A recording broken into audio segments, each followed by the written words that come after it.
did some good things this weekend. Real good stuff. We were over at the Y. We did climbing. We were over today riding the bike and just looking at the things that we did over the last couple of years. Saw some great things. There are some things that I'm concerned about, and we were talking about them earlier, and that is we want to try to figure out a way for her teachers to give her time to transition.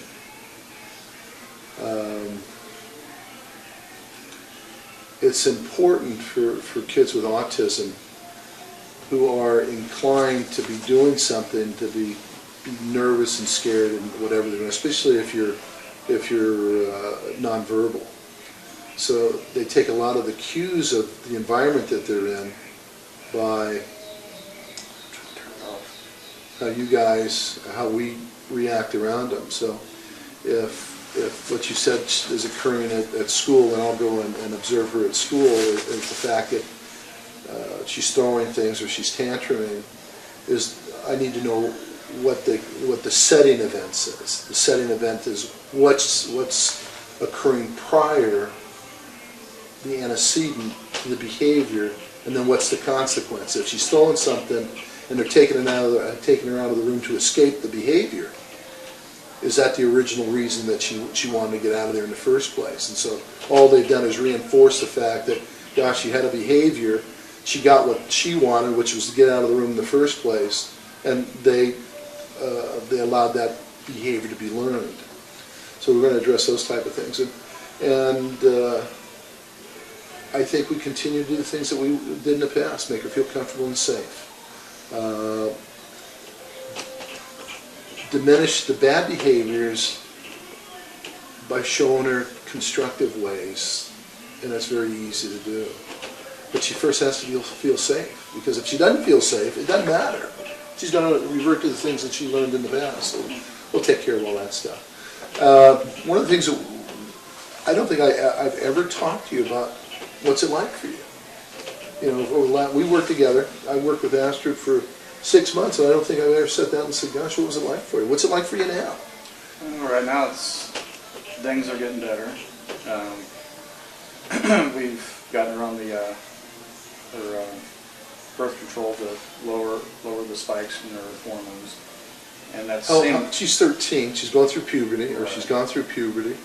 And so that seems to be working, but I don't know if it's also the same reason and the same time frame as the mornings I told you about, kicking walls, throwing softballs at the wall, throwing stuff.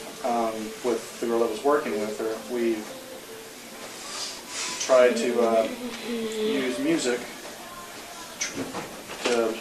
That's what she likes, is music.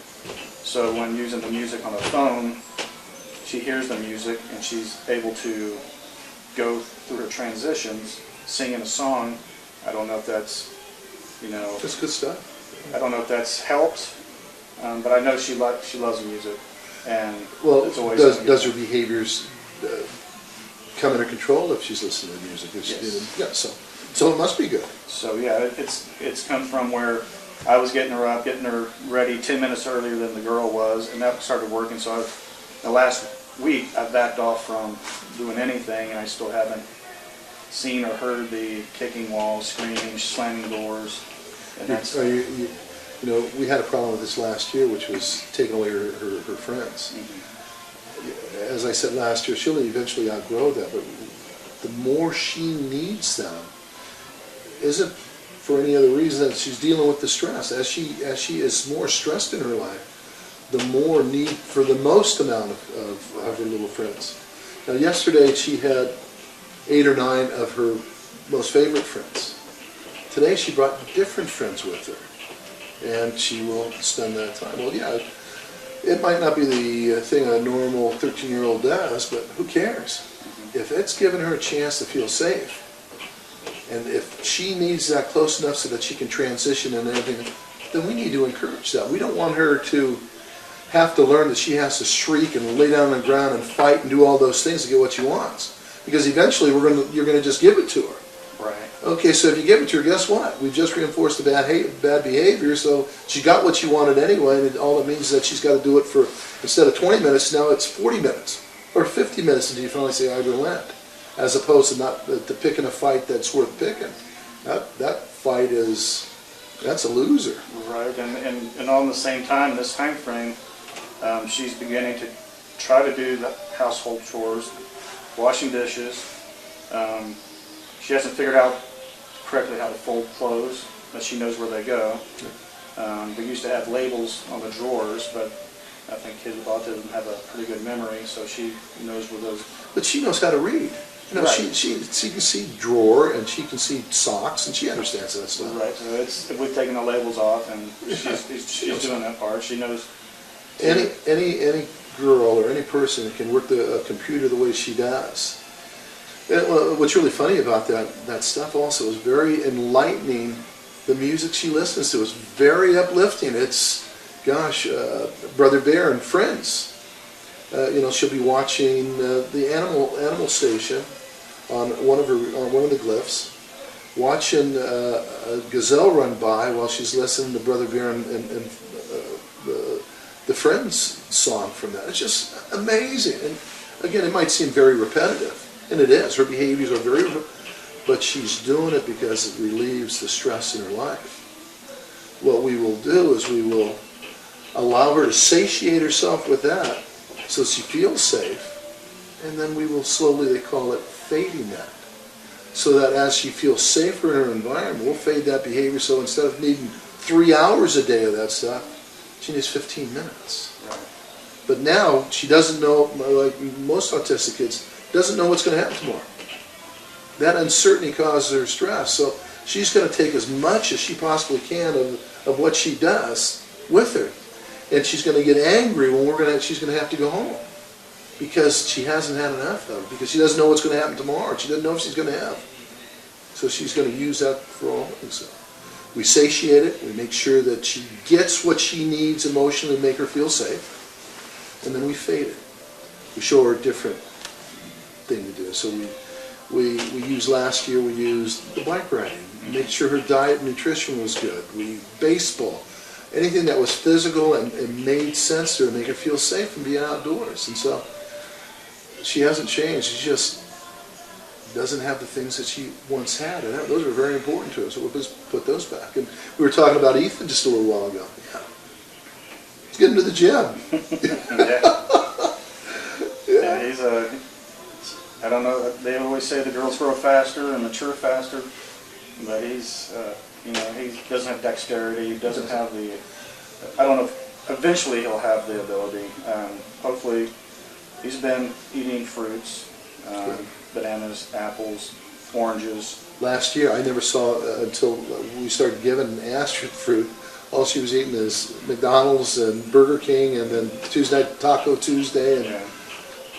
But if that's all they're learning how to do, that's all they're going to eat. I work with a kid right now that doesn't matter how hungry he is, he will not put that in his mouth if that's not what he wants, if it's not what he needs. And most of the behaviors he was showing was because he was hungry. So. Right, and I think a big issue with a lot of people don't understand, at least with my family, toileting was one of the biggest issues that I ever had to. I never knew if I was going to get through it with Ethan. Astrid figured it out, but took me moving into a new place, and Ethan would go hide somewhere, garage, closet, and do either one, bowel movement or urinate. And so it took me a while. It took me a week to figure it out. I put locks on all the interior doors, the garage door, and the same day he went to the toilet, and he knew he didn't have. There was a reason for him not being able to go everywhere and hide, but he Figured within 2 days. And I worked with one of the things that with young kids that I use, that I have them pee in the bathtub.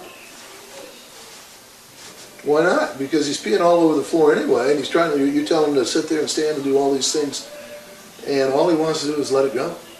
So the first thing you do is show him that it's okay to pee, and you work with the close proximity of it, and you reward the behavior until you make it finite to the thing that we want to do. So we were working with some families, and the house always reeked, because he was peeing. They were peeing on the wall, peeing on the floors, Yeah. and I said, this might be a little bit easier. It's a bigger target, so why don't we just have him pee right here in this bathtub? Gosh, you never even thought about that. Easy to clean, water flushes down, and they never had a problem after that. He first learned that it was, because they were always saying, watch out, don't do this, don't pee on this, don't do that, instead of just saying, hey gosh, teach him how to pee first. Right. So there is ways to do things that are good. But if you make it a stressful event, that's why kids wear diapers, because it's non-stress. That was my biggest worry, even becoming a teenager wearing a diaper. And I work with a kid that is a diabetic.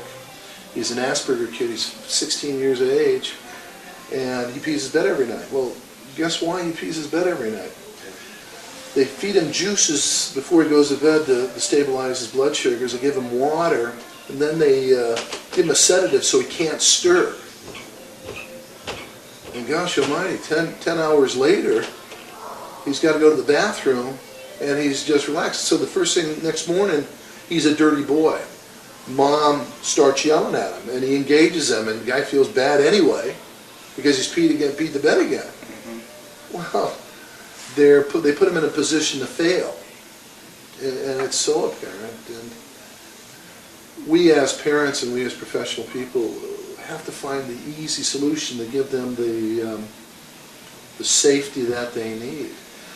You see a lot of echolalia. Echolalia is nothing more than repeating concepts that they've learned from their long-term memory.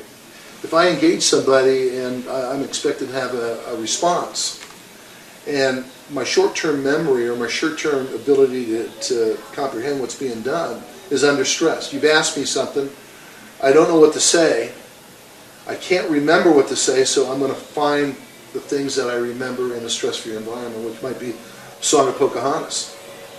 I'm repeating it to you. You wanted me to engage you. You've said something to me. Well, this is what I'm saying.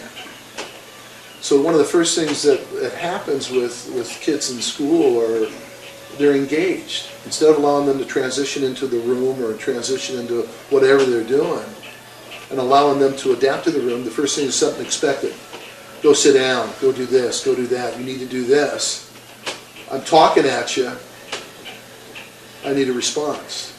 And you see the echolalia come back. And it's a stress reduction mechanism. If I have an expectation of communication, they're going to have a conversation with you. That's not what they do. And it's another anxiety that came up in January. I don't know if I told you about it. Trichomania, where I could see where she pulled her eyebrows out, eyelashes. So, those are OCDs also. Right, and that's one of my. It seems like she can always find something. And they will continue until they have the satiation of something that's pleasurable to her will eliminate that.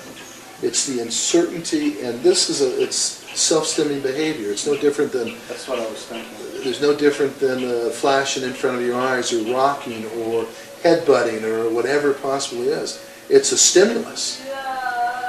But if that's what all she has to learn, and we're telling her, don't do that, don't do this, don't do that, instead of showing her a better behavior, which is, gosh, if it's music that's going to calm her down, or that same repetitive, and it's repetitive, the same exact sequence, it's okay. We could fake that. But until she feels safe enough to be in that situation, which she hasn't been able to do, she hasn't been able to jump up and down and do those things, but don't want to break the computer, and she can't do it at the library anymore, and she can't do it at school. Mm-hmm. Well, let's satiate her again and know that she can get her long-term memory to know that there's going to be another day tomorrow. I was wondering if, even if like getting a Rubik's Cube to keep her hands busy would matter. Doesn't matter. Why don't you say? So, why don't you say? Just keeping her hands busy rather because, what I've heard. It's not about that. It's about the pain. It's about, pull your eyelash. She feels something there. Now, it's like girls cutting themselves, cutters. I need that feeling. Well, all that is from what I understand, is how you deal with stress. Well, I hurt myself. One of the things she asks, the first thing she does in the behavior is hit her in the head, herself in the head. The second thing she does is if she's on stairs, she's trying to hurt her heels. She'll dig those in, and then she'll almost fall down the stairs, and she'll run into a door. And Yeah, oh man. When we were flying back from Texas on vacation, it might have been my mistake. First, you're supposed to get there an hour early now.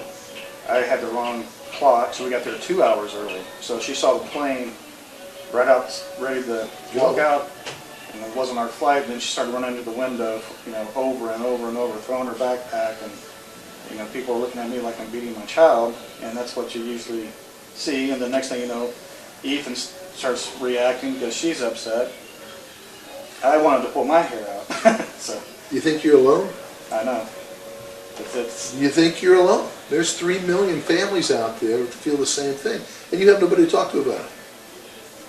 And nobody to share that with. We were reading an article today in Parade. Great article. And they had 4 or 5 families that were discussing what it's like to be with an autistic child, teaching. And one of them was similar to you. Had a set of twins. It's not a set, just you have twins, or But same situation. Holy cow! What do I do? They have all these bad behaviors. Well, those behaviors have been learned day in, day out. If we show parents how to parent autistic kids at 4 and 5, then the problems at 14 and 15 and 18 aren't there. But there's no place for a parent to go to. The National Institute of Mental Health says ABA techniques, discrete trial, we're using intervention, guys like me. 40 hours a week, over a lifetime, you'll see incredible changes. Well, if you only have 5 people using that service, we can afford that. Then Medicaid in this place like Idaho came up and says, holy cow, there's not 5, there's 100 people. Okay, so instead of unlimited amount, 40 hours a week, we now have 20 hours because there's no correlation between amount of time and duration. So 20 hours a week and 30 months. Well, now there's 500 people and more coming out every day. And now it's, well, we can give them 6 hours and we'll figure out some other payment because there's no money available. Well, what am I supposed to do as a parent? My child has just been determined that he has autistic tendencies, and I don't know what to do. Where am I supposed to go? So, the idea of that national database where parents and teachers and professionals can share knowledge is important. Having a university that can train somebody like me to do the things that I do, very important. But first of all, being able to just find out what an autistic kid does. And so for the last 10 hours, that's all we've done is filmed Astrid being a girl. Showing, however, that she's a little bit different. She doesn't deal with some stresses very well. Doesn't understand why she can't continue doing things and the behaviors that come from it, the self-injurious behaviors. Well, we can change that. But the first thing we have to do is make her feel safe, make her feel loved, and you've done a great job that way. Thank you. Things that concern me is the strangers in her life. Seeing her, you read that note that I wrote. It was very heartfelt. I was ashamed of myself for leaving her go because there was no more money. I had to go make a living. But there was nothing left. They give her DT and teaching her how to brush her teeth. Who gives it? That's no big deal.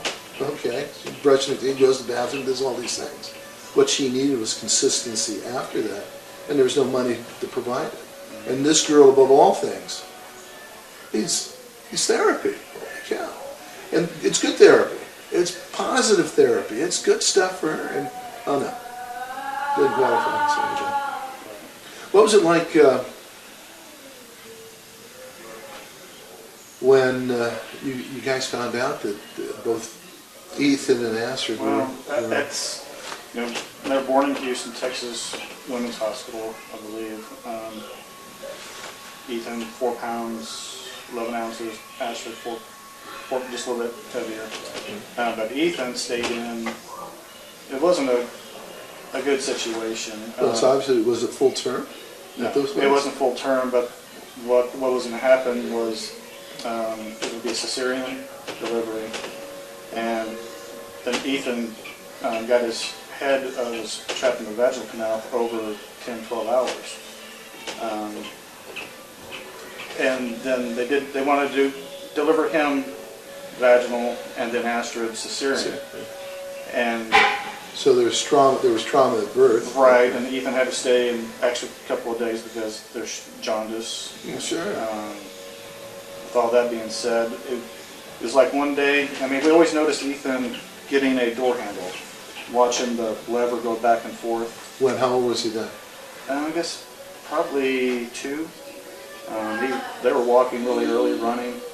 But we were, oh wow, he wants to be like an engineer. We thought he was watching the mechanism work as he turned the handle. And then they were progressing normal. And then we had them at a daycare, which they did.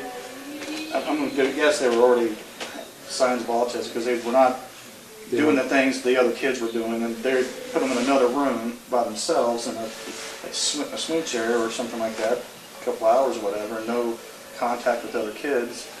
And we started wondering after we saw something on 60 Minutes or stuff like that. So we had hearing tests done, and it was fine. And then when I moved up here,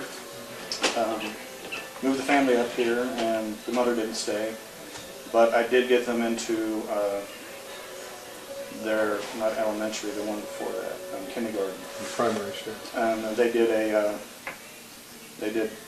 test. Some testing, sure. And they figured out they labeled her PDD and Ethan autistic. PDD is pervasive developmental disorder. It's in the spectrum. It's all in the spectrum, you know. And she's not. I see Ethan as much more severely autistic and a lot of it has to do with just not having a lot of experiences. And so he's very shy and reserved and afraid. And the person he gets most of his comfort from is you. Mm-hmm. And he's with strangers all the time, but no real ability to have experienced the growth that he needs. And I feel guilty as hell being a parent, not being able to focus on one and then, ask. How can you? You do it by yourself? I feel like, what I was good at in school, elementary, I was very good in baseball. So what I wanted to do is, I'm going to teach my kids baseball. They're going to learn it. They're going to be like Dad. They're going to like sports. And then you come to a realization that it's not going to happen, and that broke my heart. And then just the things that I enjoyed in life, it was just they're not going to enjoy the same way. They don't, without experience, and I'm not doing it now. It's tough, isn't it? It's hard.